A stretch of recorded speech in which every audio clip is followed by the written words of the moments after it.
ফজর নামাজ পড়ে হাঁটতেছিলাম। ফজরের পরে আবহাওয়াটা তো অন্যরকম থাকে, আপনারা সবাই জানেন। এই নিস্তব্ধ, কোনো শব্দ নাই, শুধু পাখির কিচমিচ, চারিদিকে গাড়ির আওয়াজ, ফ্যান ফ্যান কিছু নেই। যখনই হাঁটতেছিলাম জঙ্গলের দিকে, দেখাই জায়গাটা, এদিকে হাঁটতেছিলাম নামাজ পড়ে, তখনই হঠাৎ মাইক থেকে একটা এলান আসলো, ইন্না লিল্লাহি ওয়া ইন্না ইলাইহি রাজিউন। অমুকের বাড়ি অমুক সন্তান মারা গিয়েছে, জানাজা অমুক সন্তান। তো এরকম ভাবে আপনি আমি পৃথিবী যত মানুষ আছে সবাইকে একদিন এরকম এলানের আওয়াজ শুনতে হবে।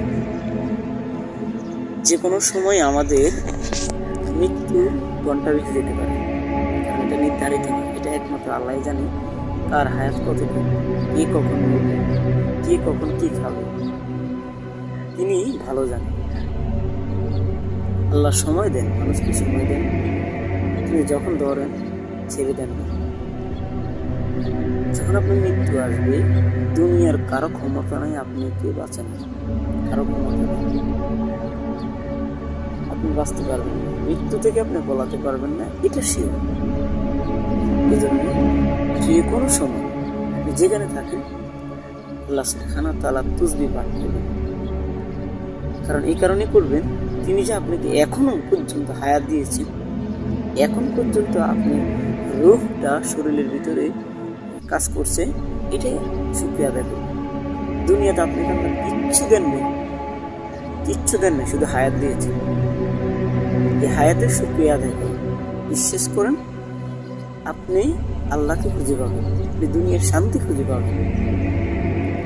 টাকা পয়সা শান্তি দেয় না, টাকা পয়সা মানুষকে আরাম দেয় না। সুখ একমাত্র আল্লাহর পক্ষ থেকে আসে, সুখ তিনি দিতে পারেন।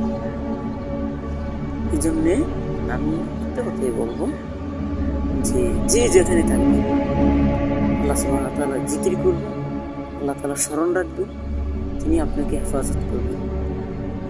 ঘর থেকে বের হবেন, দোয়া করে বের হবেন, ঘরে আসবেন, দোয়া করবেন, গাড়িতে যানবাহনে যখন উঠবেন আল্লাহ তাসবিহ পাঠ করে তারপরে আপনারা চলাচল করবেন।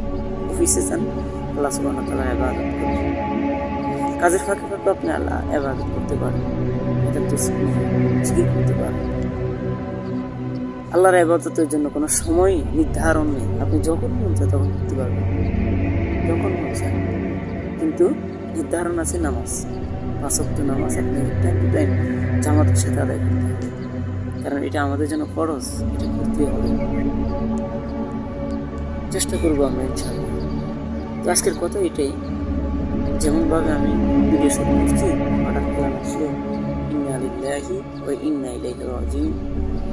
তা আমার আজকে আপনারও আসতে পারে, কালকে আপনার মা বাবা বা আত্মীয় স্বজন যে কোনো মানুষের আসতে পারে।